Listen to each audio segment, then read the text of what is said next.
A'udzubillahi minasyaitonirrajim. Ya ayyuhalladzina amanu la tubtilu shadaqatikum bil manni wal adza kalladzi yunfiqu malahu ria'an nas ila akhir ayat. Nah, ya. Jadi ini tentang sedekah ini ya. Betul. Dan di situ ada singgung-singgung, ada menyinggung Allah Subhanahu wa taala.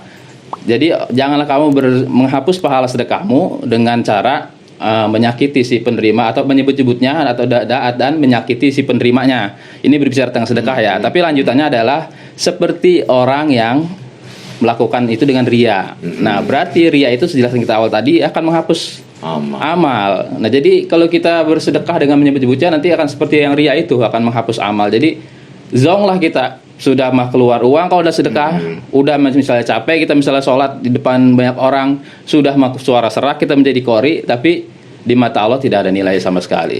Naudzubillah. Yang sangat merugi itu kalau untuk ibadah haji ya. Ini udah modalnya gede. Modalnya besar, capek fisik tiba-tiba. Makanya mungkin ria itu juga Ustaz tidak murni datang dari pelaku ibadahnya. Nah, kita sebagai tetangganya kadang-kadang juga memancing orang untuk ria tuh. Nah, itu dia. Ya kan? Kan ada orang bisa pergi haji ditanya, Pak Haji waktu di sana sempat mencium hajar aswad gak gitu kan?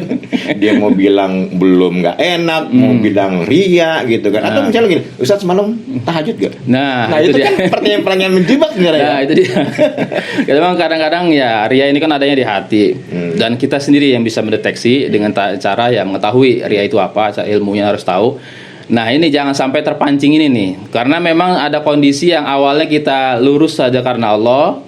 Misalkan tadi haji ya, tadinya kita udah ya kita rahasiakan saja antara ibadah kita di haji itu terjadi apa, kita mendapatkan keberkahan apa. Tapi ada yang nanya, Pak Haji, sono terjadi apa begini? Nah, mulai deh tuh cerita jadi ada sum'ah, ada ria di situ tuh. Jadi hati-hati juga tuh, tapi kita tidak bisa menjudge orang ya. Artinya ketika orang menceritakan kan itu bisa jadi memotivasi orang untuk berbuat baik. Tapi tadi kita jangan langsung menjudge. Nah, itu dia. Jadi ria itu lebih tepatnya untuk kita, bukan untuk menjudge orang. Jadi kan ada misalnya orang bersedekah kemudian diumumkan, itu mungkin ada faktornya itu sebagai contoh misalnya kan ya. Tapi yang ada kalau di media sosial nggak begitu tuh di media sosial tuh. Ini sekarang di zaman teknologi ini saya mungkin bisa menyebutnya sebagai ria digital ya. Canggih betul nih. Canggih betul tuh. Ketika orang misalnya update status story dia sedang mungkin bansos atau sedang apa gitu kan, melakukan ibadah dengan umroh gitu kan. Nah ini gimana Ustaz nih untuk menghadapi ini menarik nih karena kita di era yang medsos luar biasa, digital, setiap orang punya media sosial dan kadang-kadang gatel. Kita melakukan apapun status, terlebih kita ibadah, kita haji, apalagi kan makanya dulu ada tuh disindir sama ulama Mekah ya, jamaah Indonesia itu paling ini ya narsis depan Mekah. Ya, jadi memang ada ini ya, ada dua sisi yang berbeda. Jadi Rasulullah dulu pernah mencontohkan suatu ketika Rasulullah berpidato dengan berapi-api dengan keutamaan orang yang bertakwa dan orang yang bersedekah. Ketika itu mau hendak berangkat berjihad di jalan Allah Subhanahu wa taala, karena kekurangan biaya, akhirnya Rasulullah berpidato tentang sedekah. Nah, di situ tergeraklah seseorang untuk menyerahkan beberapa dinar, beberapa dirham. Dengan begitu ternyata orang melihat, sahabat yang lain melihat. Akhirnya yang punya apapun diberikan, punya gandum 1 genggam diberikan, bahkan ada yang punya setengah genggam diberikan.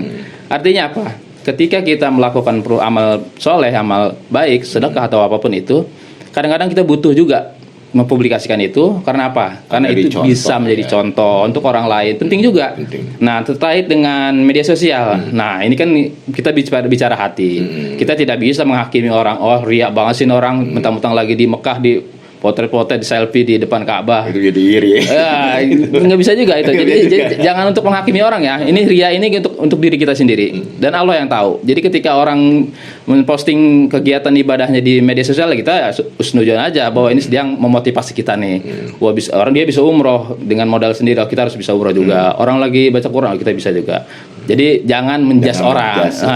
Kecuali memang harusnya alhamdulillah hari ini bisa hatam Quran bagus ya. Jangan langsung kita dia banget sih orang. Padahal itu mungkin untuk memasi orang lain ya. Betul, alhamdulillah hari ini saya bisa menyumbang ke panti asuhan. Nggak banyak, cuma 5 juta.